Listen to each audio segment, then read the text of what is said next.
Building a business that doesn't rely on you is still the fastest path to true freedom and a high multiple exit in 2025. Yet, I speak to service-based business owners every day who are stuck in the trenches. They're constantly firefighting, managing every part of their business and wondering why they can't scale or exit. But when I take a look under the hood of their operations, I tend to see the same structural mistakes over and over again. That's why in this video, I'm gonna walk you through the 5 biggest mistakes that entrepreneurs make when trying to build a business that doesn't rely on them, and more importantly, how you can fix them so you can finally step out, scale up, and set yourself up for a multi-7-figure exit. So mistake number 1, they don't have an enterprise value strategy. You see, most founders track things like revenue and net profit, but they make the mistake of ignoring what actually drives a company's valuation.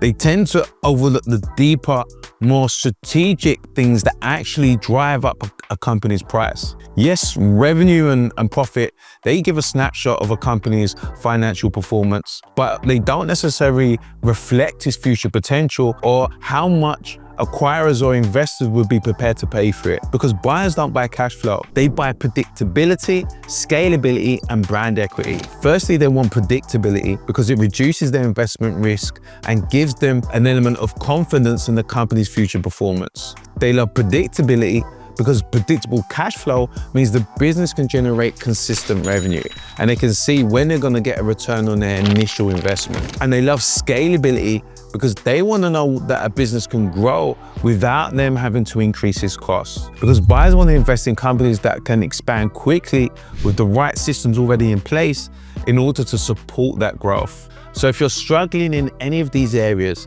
then here's what you need to do. Firstly, you have to demonstrate a 12-month EBITDA with consistent growth. So I'm talking no spikes.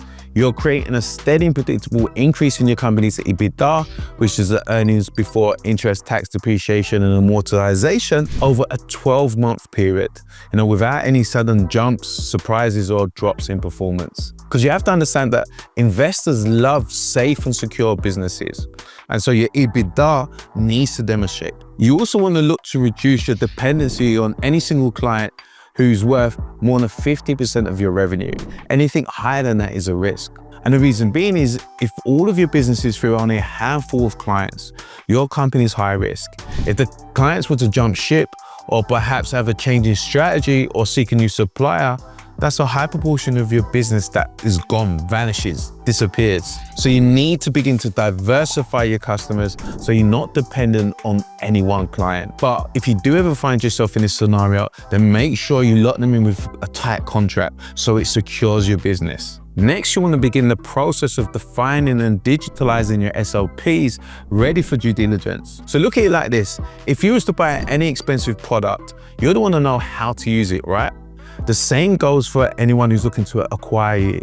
They want to see a clear and precise instruction manual of how your business runs, who does what, how it's done, and what you use to do it. They want to see under the hood of your business to know that everything is as it should be and is in fine working order.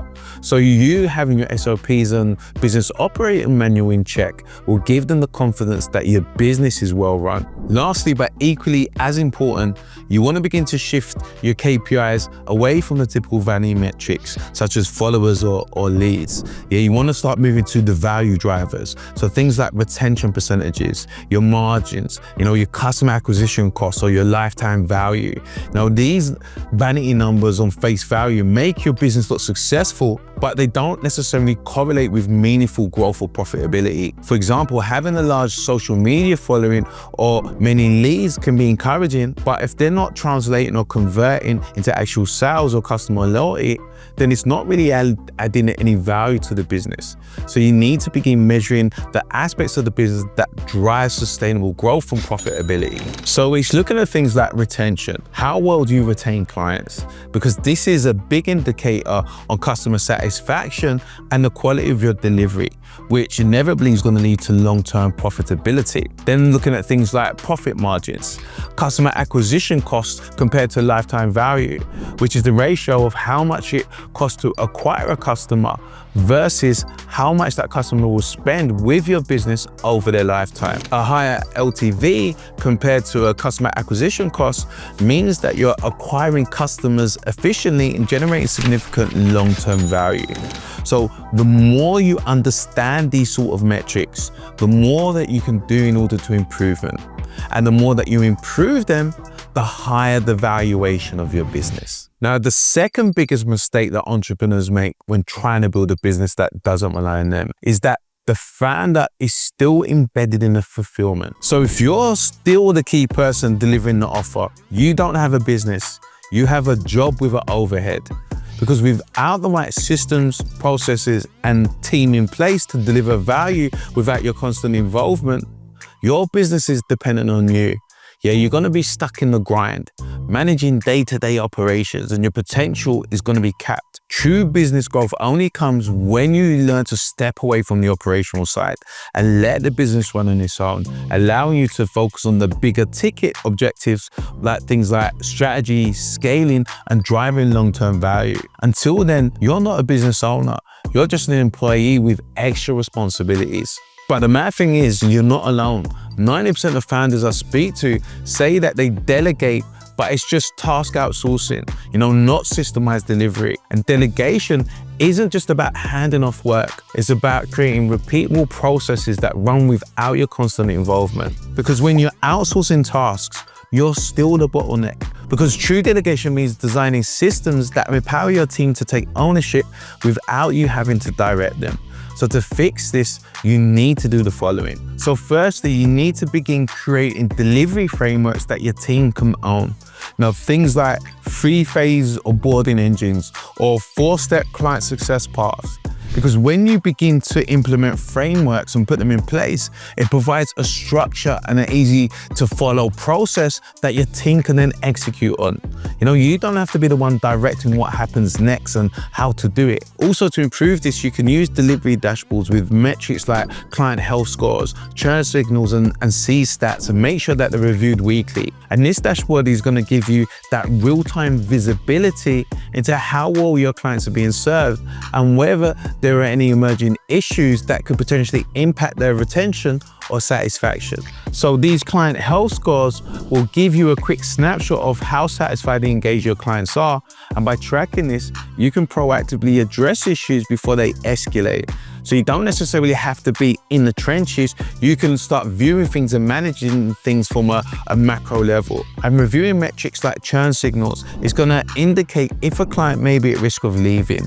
And by identifying these signals early, you could take action to prevent churn, such as offering support, improving the service, or addressing any client concerns that they might have. And by creating this dashboard, you can then begin to step back and manage the business via data-driven style, as opposed to having to be involved in every process. And if you ever notice something that's off, you can then address it there and then. And so essentially, it gives you greater visibility of your business. And lastly, you want to identify choke points.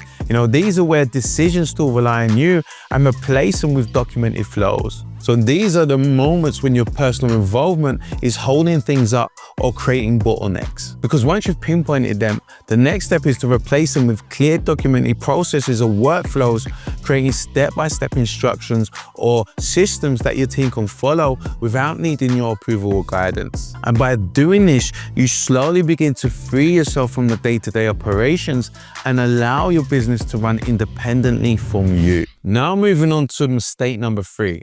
Not having any formal departmental structure. Now, most 6-figure business owners are guilty of this. They're still running like glorified freelancers with VA teams, where you're doing most of the work and you're just outsourcing small tasks to virtual assistants. Now, this is a kind of low-level delegation, but it's never going to be scalable. You need to embed a level of structure into your business so you don't have to give instructions on what to do. Your team already know. In fact, they've already picked it up before you do. If not, you're still going to be trading your time for money, but just with a little help. And look, even if you have a head of operations, marketing, and maybe sales, but still don't have any defined accountability structure, it's still founder-led chaos. Even if you have people in those roles, if there's no clear system to define who's responsible for what tasks and how performance is measured, everything's going to continue to fall back on you. Everyone's going to be doing their own thing without taking any real ownership and having any accountability. And guess what? You're still going to be the one stepping in to fix things if things go wrong or people make bad decisions. So to fix these problems, you want to start by implementing the 5-department model. So that's sales and marketing, service and ops, people, accounts and financials, training and development. With a single accountable owner for each department. Now, depending on the size of your business, one of your team may be responsible for more than one area. But what this does is ensure that the key areas of your business has a dedicated leader who's fully responsible for its performance. And in turn, this will drive results and solve problems within their scope. This way you begin to clarify ownership so everybody knows who's responsible for each department, so there's no confusion. You improve accountability because everyone knows what falls onto them, and it promotes focus as your managers can focus their attention on the objectives related to their area. Also, you might want to start thinking about creating department scorecards tied to quarterly strategic objectives and reviewed every Monday. So this will form part of your weekly management meeting where you're going to sit down with your team and you're going to review where the business is according to its targets and key objectives. And the purpose of it is to ensure that you're continually moving towards your long-term goals. So each department will have a set of KPIs that measure success in their specific area. So these could be things like sales targets, customer reviews, delivery lead times, etc.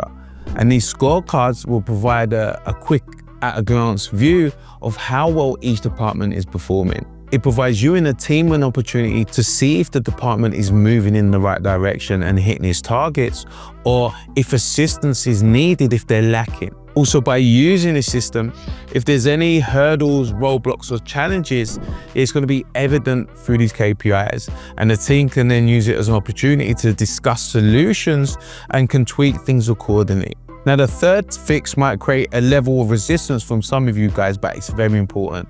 And that is to incentivize managers with outcome-based bonuses that are tied to the net profit and retention. So they're not just focused on meeting basic targets, but also on driving the long-term success of the business. Now, here's how this works. By linking your bonus system to net profit, you can align the manager's success with the company's financial success. So that means when you make money, so do they. And this is going to encourage a type of above and beyond work ethic, encouraging managers to optimize their area of the business and take true ownership. Now, it might be things like cutting unnecessary costs or finding new ways to drive growth and profit. But once you begin to incentivize people, you'll be surprised how motivated they become to keep expenses in check and improve the bottom line. Also, by tying bonuses to retention, it encourages managers to focus on keeping customers happy. And this approach aligns with your manager's priorities with building a happy and loyal customer base and a committed team. And if you want to buy yourself more time and freedom, then this is definitely the key. By incentivizing your managers this way, you not only drive the performance in crucial areas of the business, but you also encourage them to think strategically about how their actions contribute to the company's success, which creates a win-win situation where both you and your managers benefit, creating a peace of mind that you have engaged and happy management team that you can depend upon. Another huge mistake that founders make is having an inconsistent acquisition system. So when lead generation depends on the founder's presence, either through networking, referrals, or maybe creating content, you're only one bad a week from a zero pipeline. Because if you're the only one that's driving sales, your business is at a huge risk. The moment life hits, I'm talking the moment you get sick, you burn out, you have to travel, or if you simply step away, your pipeline is going to dry up. You can't be the only rainmaker in your business. This isn't scalable. Now, you might be sitting there thinking, but I'm the best at closing deals in my company. No, I'm the face of the brand. Only I know how to interact with the big clients. All right, cool. But if this is the case, you're forever going to be tied to your business. Plus, it creates a level of unpredictability if the business solely relies on your personal interactions or sporadic content, if it means you can't predict when leads are going to come in. If you're overwhelmed with other tasks or simply don't have time to network or create content, the lead flow is going to stop, leaving the business exposed. Also, as the business grows, you can't be everywhere at once. It's unsustainable. If you want to scale, you need a predictable automated lead generation system that works regardless of your availability or your energy levels. Because without having an acquisition system that creates this predictability or scalability, your business is going to be completely founder dependent. That's what stops it from scaling or for it ever being sellable. If something was to happen to you, whether it's a personal emergency, a change in priorities, or an unexpected crisis, the entire lead generation collapses, wounding the business and its risk of survival. So to fix this, you need to build a dual automated marketing system that utilizes different channels. So that's having one organic long-term channel that's compounding. So that might be through something like YouTube or SEO, and having one short-term controllable channel through outbound, perhaps Facebook or Google ads, etc. So utilizing different channels allows you to create a balanced, scalable marketing strategy that drives consistent growth. Having one part organic is going to allow you to build a library of content that's going to begin to rank on your chosen platform, generating views, traffic, and increased engagement over time. Now, we call this approach evergreen, because it's going to continue to bring in new leads without ongoing effort, as content can keep bringing in traffic months or years down the line. And then you have your short-term controllable channel, where you can control the flow of leads and can predetermine how fast or quick you want to scale. Now, this might be through things like outbound marketing strategies like email, perhaps cold calling, or even paid ads. The beauty of this is that you can create automated campaigns that run 24/7, driving traffic to your landing pages or direct offers. Another fix for inconsistent marketing acquisition is using dashboards to track your ROI per campaign. What never fails to surprise me is how few business owners actually track their marketing and measure its success. They might receive the marketing report at the end of the month, but they never interrogate or understand the data. So you need to measure the ROI per campaign so that you can begin to optimize your strategies for better returns. And so by implementing a tracking dashboard, you monitor key KPIs that help you to assess the viability and performance of your marketing. There's no point marketing to people if it's not converting them into sales. So you need to be tracking things like your click-through ratio, your cost per acquisition, your LTV, some of the things that we mentioned earlier, also revenue generated.